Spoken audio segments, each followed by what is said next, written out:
Looking back on the course, yeah, you were really patient because I kind of had this vague idea in the beginning.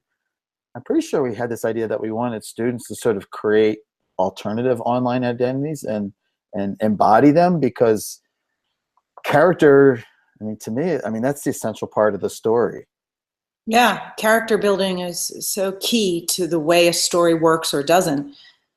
But I think character building is really fun because a part of you, or what you wish you would be, or what you think you might have been, ends up in the spirit of the character you build. So one way or another, there's an extension.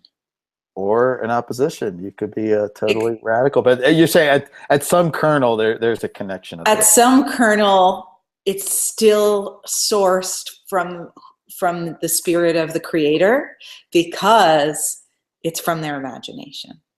And the idea that they could create them online, less to be like literal representation in terms of like 3D renderings or game design graphics, that they would be kind of constructed in text and act out in Twitter, where students have to become the different characters.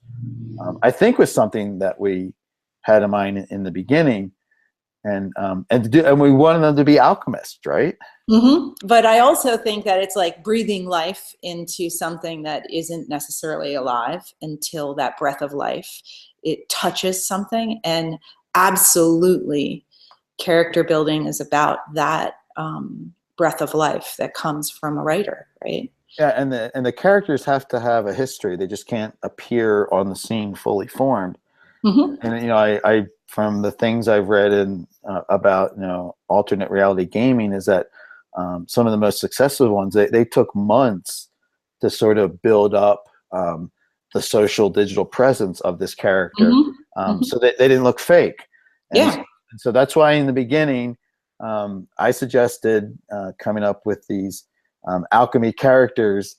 I I think I don't know if I'm gonna say I admit this, but for what I understand, Rebeg is based on. I was looking at Wikipedia before we started about alchemist, and I found, and I can't remember, I can't pronounce his name, but the very well-known alchemist was from the Arab world, but he was so well known in terms of his work that he became known in Europe, and his name was Geber, Geber, and so I just Mm-hmm. flipped that around to be Rebeg.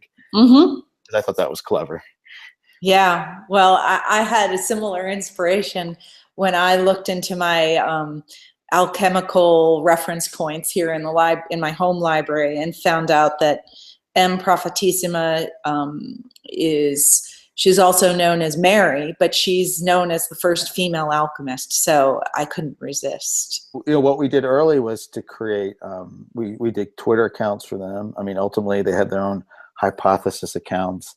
And I think the idea was in the beginning to kind of ramp them up as just occasional voices that would pop into Twitter. And so in doing that, I know that part of it is like, how do you write tweets that kind of sound like they're not from you? And I don't know if I really succeeded there. And I have to also say that with I tried to go for a sort of omniscient wisdom that comes from seeing so much of life. And at times I suspect I failed her in sustaining that kind of voice, but it was really fun to reach for that, to try to be that. I think I had this idea about making it seem like they were somehow hacking into our video conversations. And so, we thought we were having just private Skype or video chats, and all of a sudden they would be online, but kind of overlaying with some stuff. And I think the whole idea was just to create a little bit of mystery.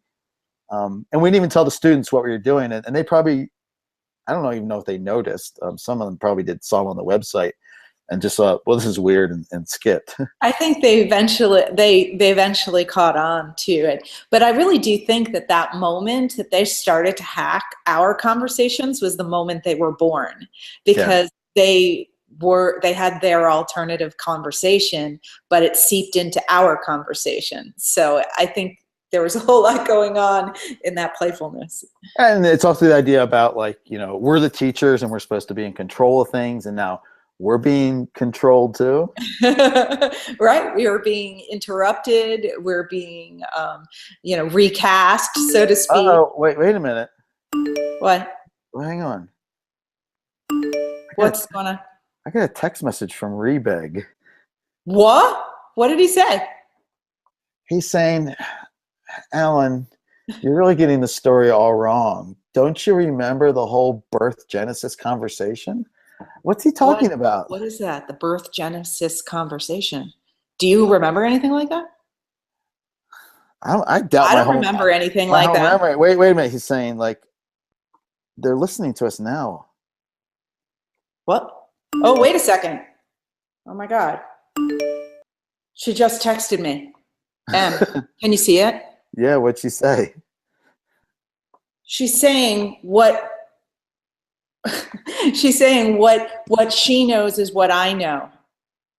I don't know. I don't know what that mysterious. means. She's so mysterious, and Rebeg is just confrontational and cutting me down. And so they're still hacking us. Oh my God. It's never going to end. We haven't heard from them in a while, and they're back. I don't know. I kind of thought the weird part was over, Mia. I don't know if it is. It's never over, he says. I think the joke is on us, Alan. We're still not in control. Eventually, you know, we did just kind of go along with it and make them. It wasn't the same every time, and then, you know, by the time we got to Argony, it clicked, and all of a sudden, that was it. They weren't necessarily hacking us. No. They were trying to communicate with us, but they're something we don't exactly understand. They were guiding us. Yeah. But it was gentle guiding, you know, it wasn't forceful. And so, you know, to me, it was kind of interesting because, you know, all along we were alluding to this fact that, you know, we're being hacked, or things that are out of control, which most people would take as being evil or malicious, because that's the kind of world we're in.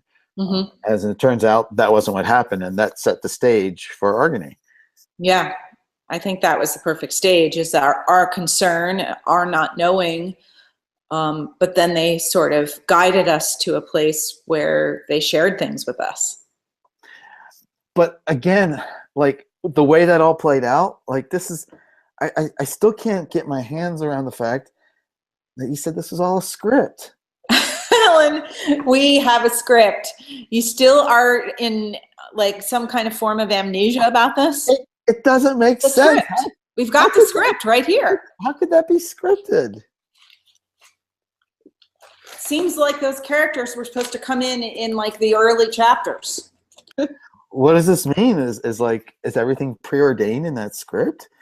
I think it means that the room for emergence is the only real pathway to learning. What do you think? But if there's a script, there's no emergence. It's already written. But that's what the script is about. Oh, the script! I can't deal with the script. Maybe I'm just too close a reader of the script. I guess so. I have to trust in you and the script. It's still worked out marvelously. So whether it's scripted or not, that's the thing. That's the thing, is that it did work out, and the story had a really good ending. Or maybe I don't believe in scripts. Then I don't know what to do with this. It's sort of like some kind of liability that we need to, like, burn or something. Well, no, you take it to Norway and study it. Okay. God knows. I have enough to pack. All right. You can slip that in the suitcase, I'm sure. Sure thing.